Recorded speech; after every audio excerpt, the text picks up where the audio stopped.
Welcome back to Books Like Fun. I'm Bo, and today we're going to do the off the top of your head book tag. I saw this video done by Jessie the Reader. I'm not sure who the original creator was. If I discover that, I'll put that in the description box as well. The idea of this book tag is to read the questions and then just say whatever the first thing that pops into your head is. That can be dangerous. Here we go. Question number 1. What was your favorite picture book as a child? I think my favorite picture book as a child was Caps for Sale. I don't know if anyone else has read that or not. It was a book about this peddler, and he sold caps, and he took a rest leaning against a tree, and he wore all of his caps on top of his head, and he had a whole bunch of them, and he counted them before he took his nap. And then when he woke up, he only had his one checkered cap, and all his other caps were gone. And he looked around for them and couldn't find them. And finally he looked up into the tree, and there were monkeys in the tree, and each monkey was wearing one of his caps, and he had to get all his caps back from those monkeys so he could sell them and make money. And I just thought it was so cute.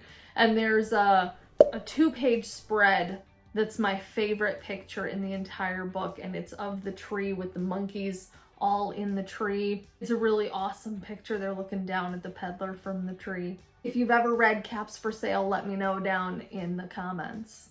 Question number 2, what series did you love as a child? I don't think I read series as a really young child, but the older I got, the more I got into series. I really liked the Babysitter's Club and the Fear Street books. I don't know if the Fear Street books are considered a series.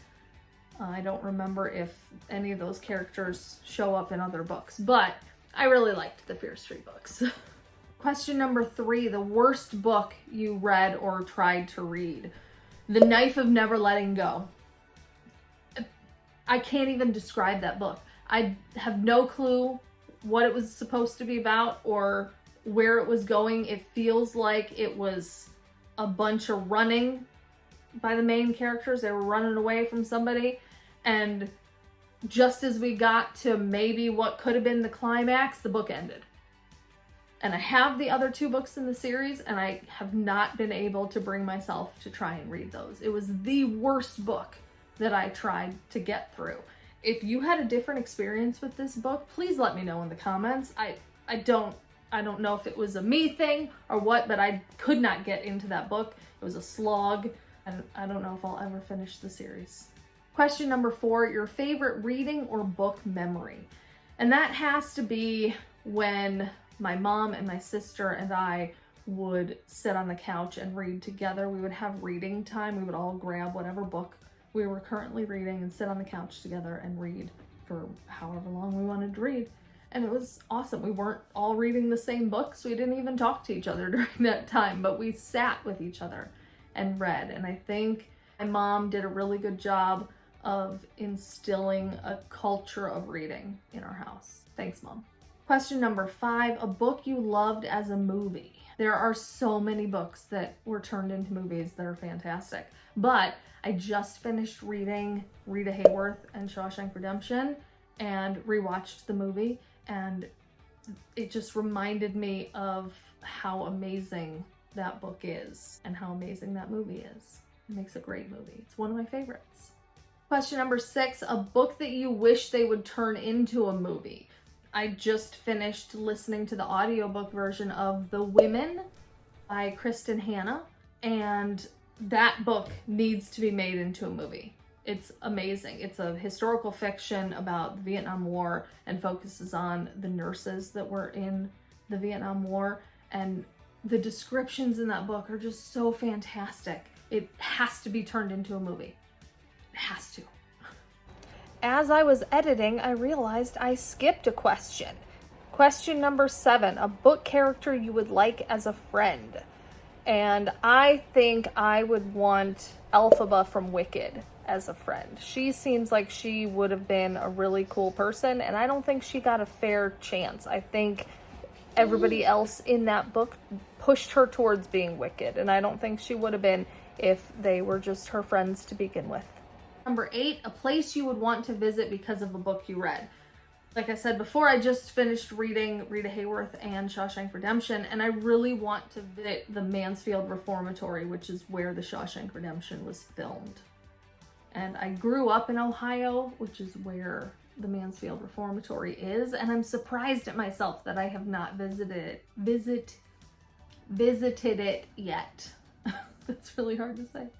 I'm surprised that I haven't visited it yet. Question number 9, a nonfiction book you would recommend.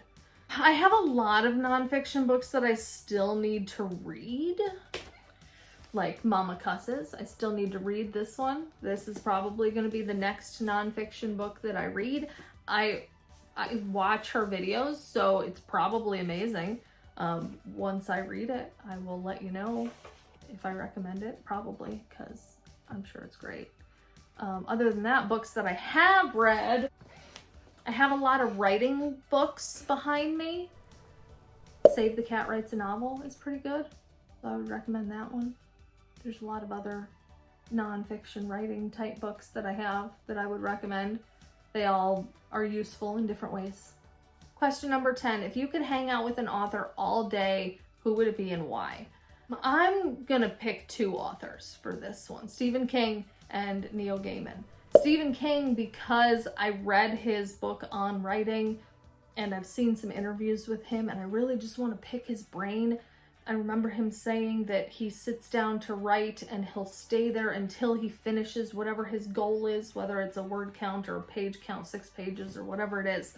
He will sit there and continue to write until he's done, and once he gets those pages or that word count, then he's done for the day and he gets to do whatever else he wants to do. And I think that's an amazing philosophy for writing. Just sit down and make yourself do it.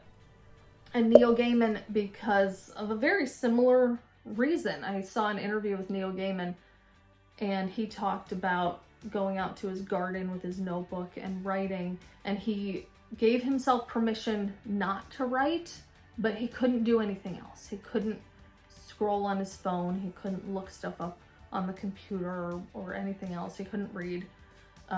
His choices were to write or to do nothing. And writing was usually the less boring choice. So I would love to pick his brain as well.